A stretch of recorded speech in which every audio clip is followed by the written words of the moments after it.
What would you do if someone tried to take what's rightfully yours? Not because they earned it, but because they think they're better than you. Picture this. You're on a flight, settled into a seat you fought hard for, when a stranger demands you move, their entitlement dripping from every word.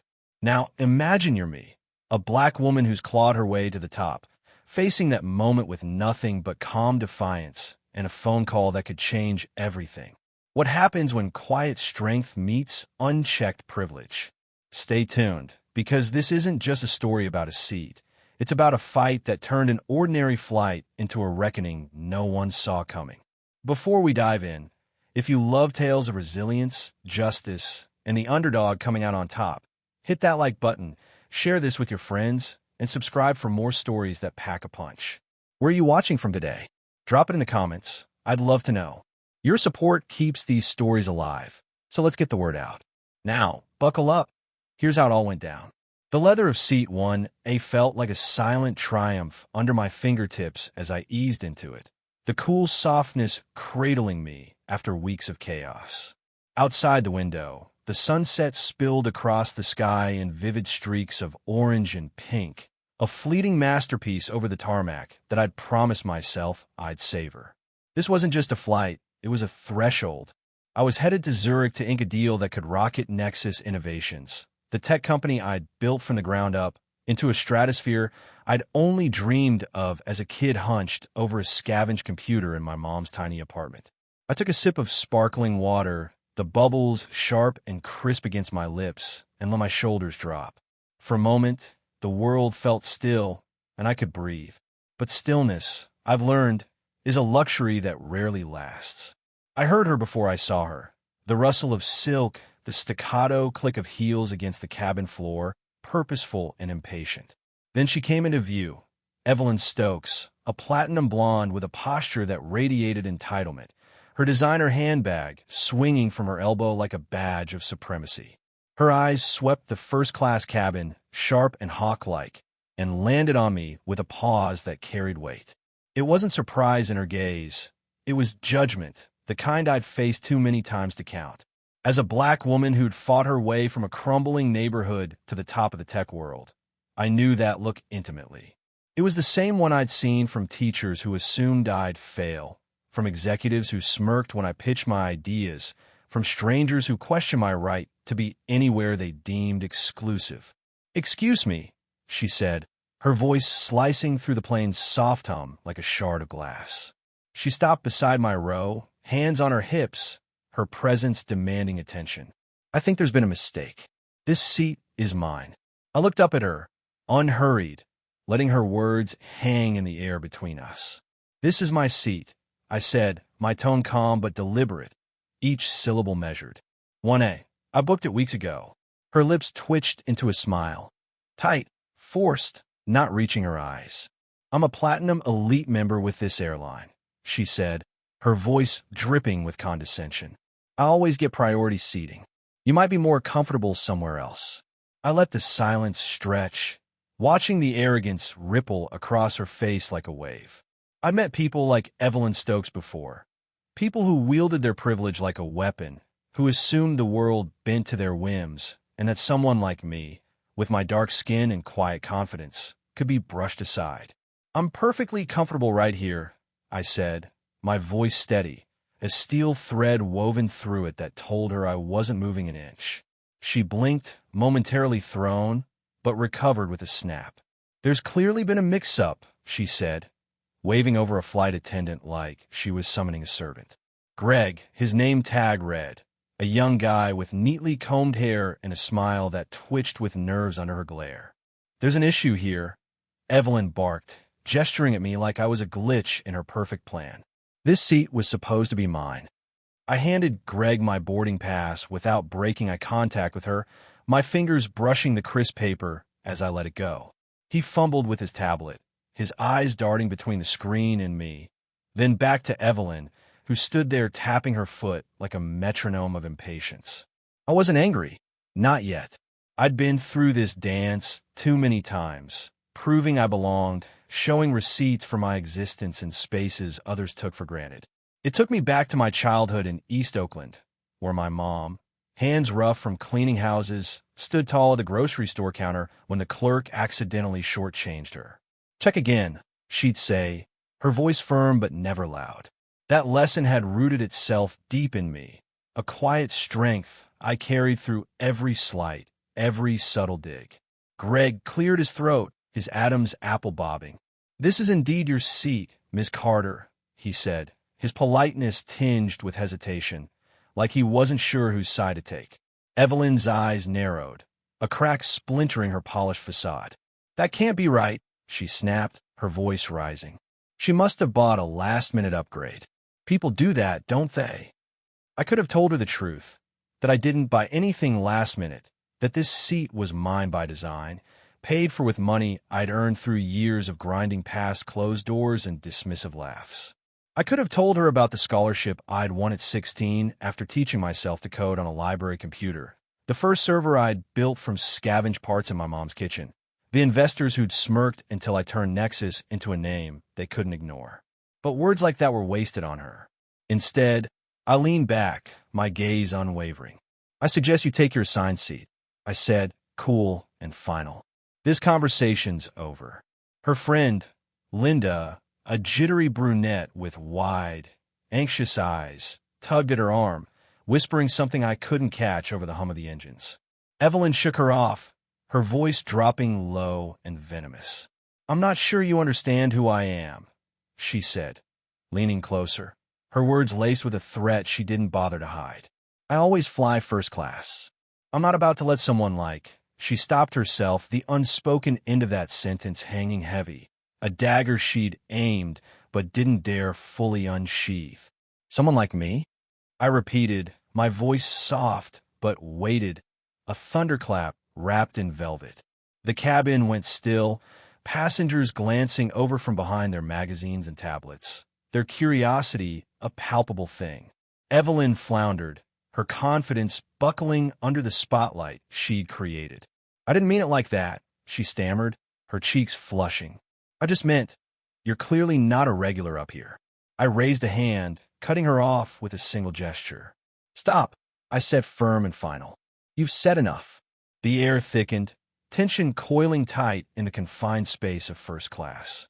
Greg shuffled awkwardly, his hands clasping and unclasping, then darted off toward the galley, muttering about getting the supervisor. Evelyn crossed her arms, her manicured nails tapping against her sleeve in a rhythm of frustration, her eyes boring into me like she could will me out of existence. I turned back to my leather notebook, flipping it open to the page I've been working on, a list of talking points for Zurich, a roadmap of my next steps. It was my anchor, a tether to the bigger picture when moments like this threatened to drag me down.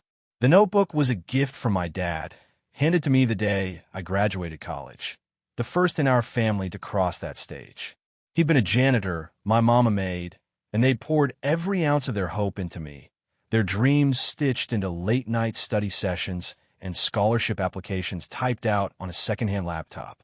He'd pressed it into my hands with a quiet pride, his voice rough but steady.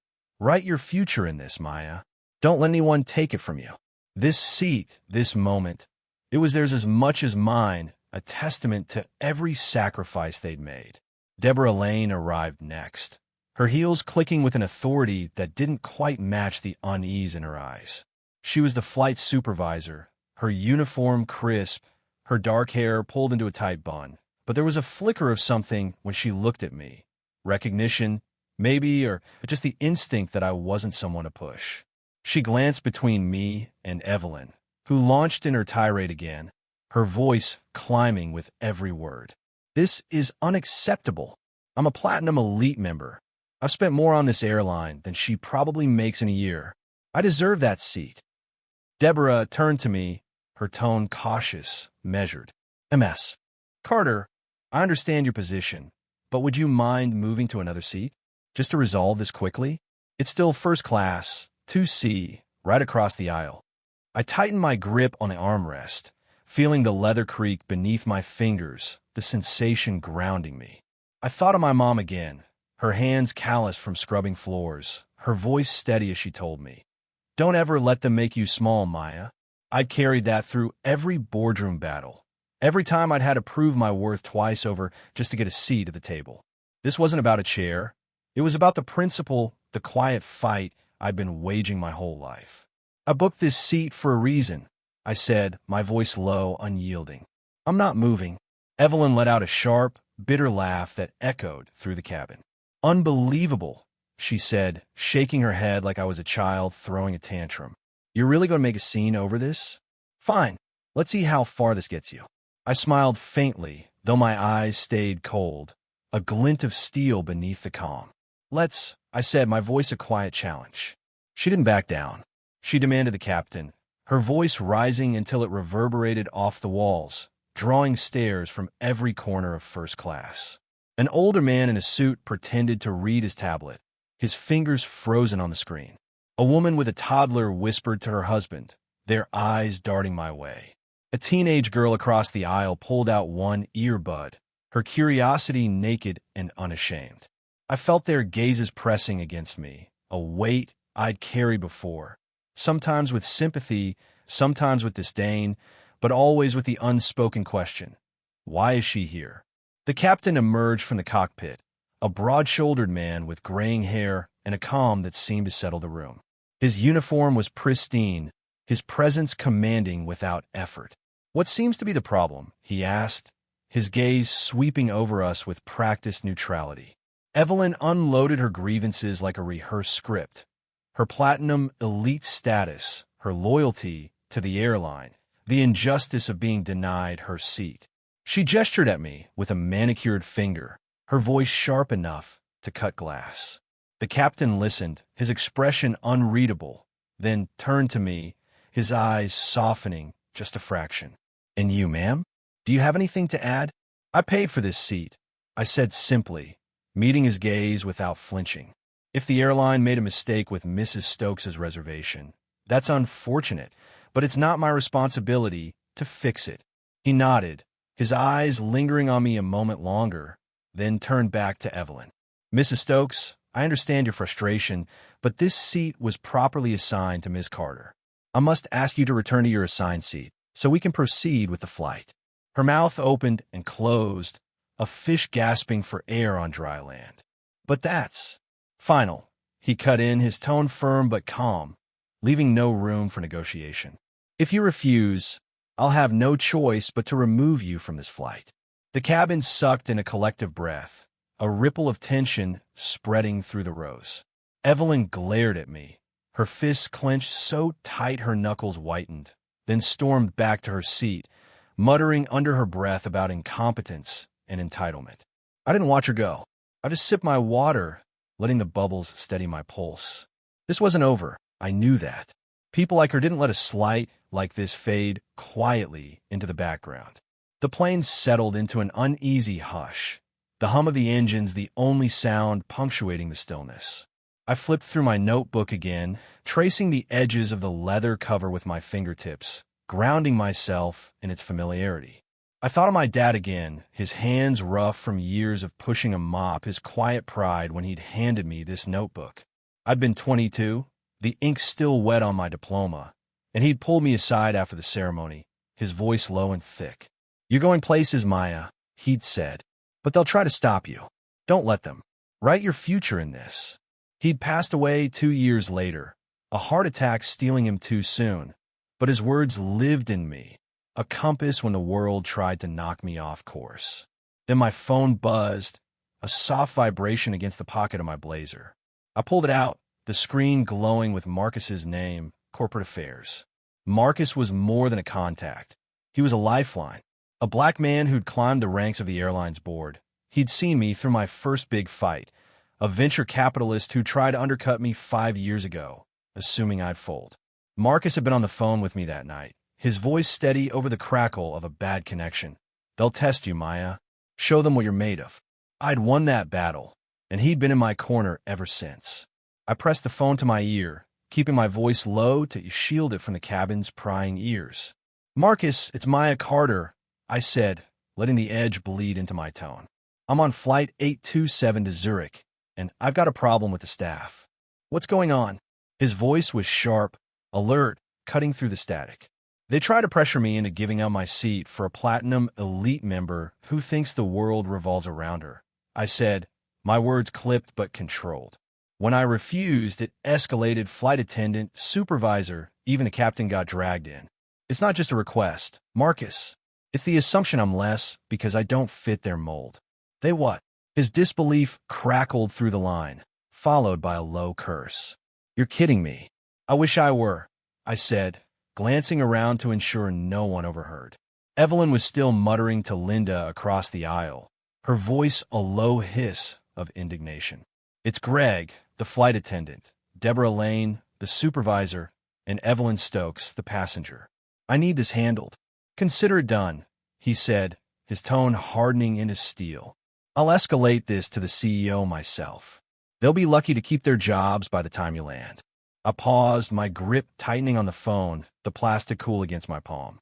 Don't stop at firing them, I said, my voice dropping lower, a quiet fire simmering beneath it. I want a systemic review. This isn't just about me. It's about every person they've made feel small because of who they are. I'm tired of these exceptions being the norm, Marcus. He exhaled, a sound heavy with understanding. Understood, he said, softer now, respect lacing his words. I'll start the process immediately. This goes beyond the flight. It's a reckoning. Anything else you need? I glanced out the window, the sunset fading into a soft twilight, the runway lights glimmering like distant stars against the deepening sky. No, I said at last. I'll handle the rest from here. I hung up, slipping the phone back into my pocket, and let out a slow, deliberate breath. The storm wasn't over, but I'd lit the fuse. Across the aisle, Deborah watched me from the corner of her eye, her unease growing with every passing second. She whispered something to Greg, who leaned against the galley counter, his usual swagger replaced by a restless energy that made him fidget with his tie. I couldn't hear their words, but I didn't need to. Their fear was written in the way they stood, shoulders hunched, hands twitching. In the galley, their voices were hushed but frantic, filtering through the thin partition. This is bad, Greg, Deborah muttered, her arms crossed tight across her chest. She'd spent years climbing the ranks, her reputation built on diplomacy and grit, but now it felt like sand slipping through her fingers. She's not just another passenger. She knows someone. Did you see how she handled that call? Greg scoffed, though the sound lacked conviction, his fingers tugging at his collar. She's bluffing. Probably called customer service and threw some weight around. It's nothing. Deborah shook her head, her voice sharp. You're not listening. She didn't raise her voice, didn't flinch. That's not a bluff. That's power. We messed up, and it's going to cost us. Greg shifted, his bravado crumbling. So what if she's connected? We didn't do anything wrong. We asked her to move, politely, and she refused. End of story. It's not about what we think, Deborah snapped, her eyes flashing. It's about perception. If she's got pull high enough to stop this flight, we're done. The intercom crackled to life, cutting through their argument. Ladies and gentlemen, this is your captain speaking, the voice said, calm and measured. We've received an update from corporate headquarters and will be making a brief delay at the gate before takeoff.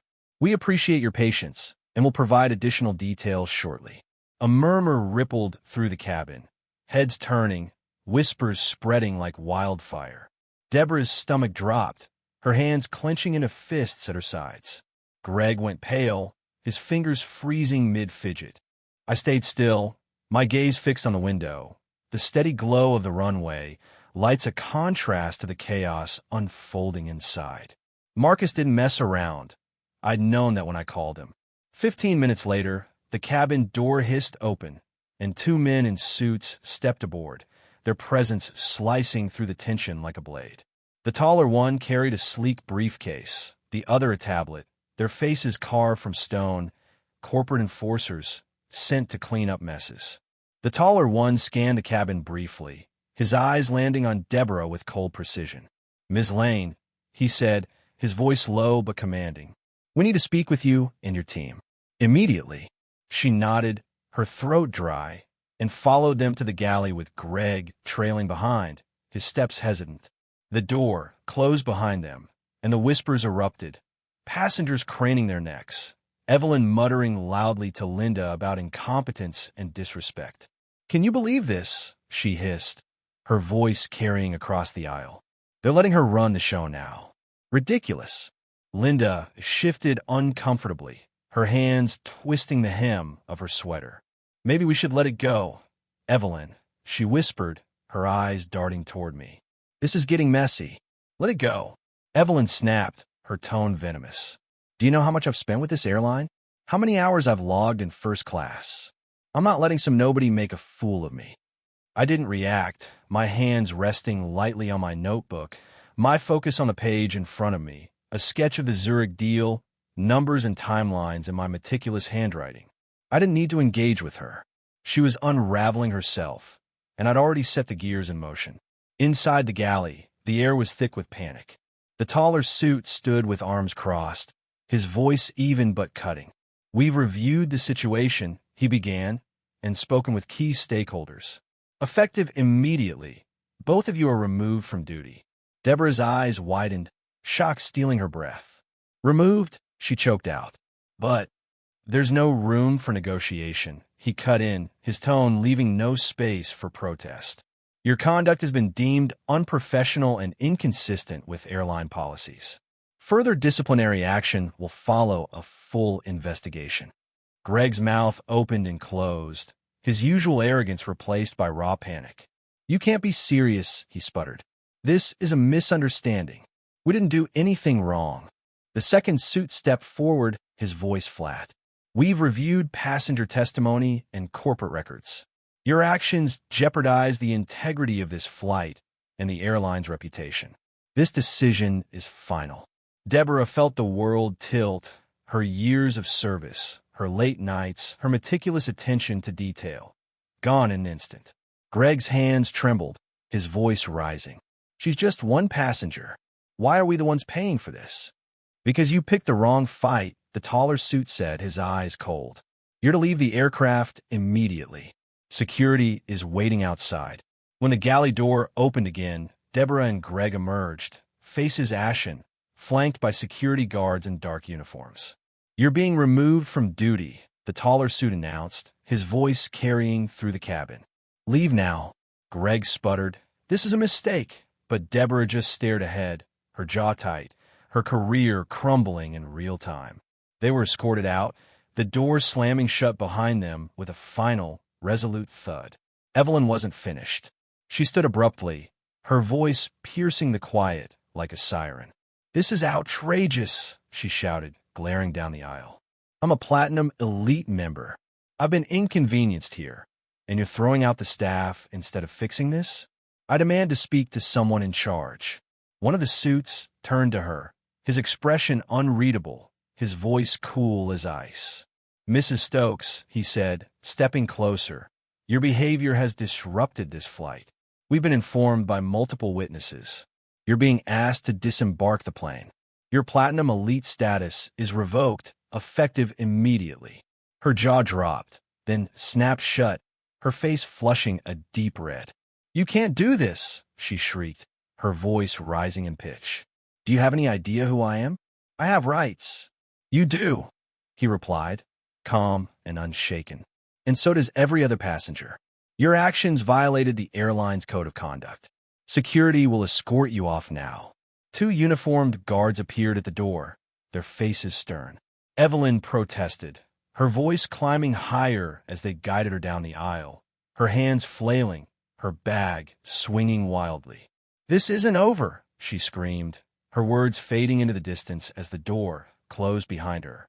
The plane taxied to the runway, the engines humming back to life, a steady pulse that drowned out the last echoes of chaos. I glanced out the window, watching the terminal lights shrink as we climbed into the night sky, the city sprawling beneath us like a map of possibilities. A small smile tugged at my lips, not triumph, but satisfaction, a quiet certainty that I'd held my ground. This wasn't about a seat. It was about respect, about refusing to let someone diminish me because I didn't fit their narrow picture of who belonged here. Weeks later, the airline released a statement. New diversity training, stricter protocols, a commitment to accountability. My name wasn't mentioned, but it didn't need to be. I made my mark.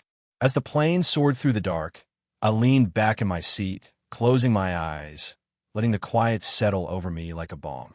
Karma, I thought, always finds its way, and sometimes it carries your name, even if no one says it out loud. What's the lesson here? This story teaches us that respect isn't optional. It's a non-negotiable cornerstone of how we treat each other, no matter who we are or where we come from. Maya Carter's refusal to give up her seat wasn't just about a spot on a plane. It was about standing firm against the idea that privilege can override fairness. The lesson hits hard. When you let entitlement go unchecked, it doesn't just hurt one person, it creates a ripple effect that diminishes everyone. But here's the flip side. Quiet strength, like Maya's, can turn the tables. It's not about shouting or throwing punches. It's about knowing your worth and holding your ground until the world catches up. Karma doesn't need your help to find its mark. It just needs you to stand tall while it does its work. Love this ride with Maya Carter? Then you've got to stick around for more. Subscribe to Story Precious right now for the latest videos that dig into tales like this. Stories of grit, heart, and unexpected wins that'll keep you hooked. Hit that notification bell so you never miss a drop. And if this one hit home, give it a like and share it with your squad. Story Precious is where you'll find the freshest, most powerful narratives. Real talk, real stakes, real victories. Join the crew today, and let's keep these stories rolling. What's your take on Maya's fight? Drop in the comments. I'm all ears.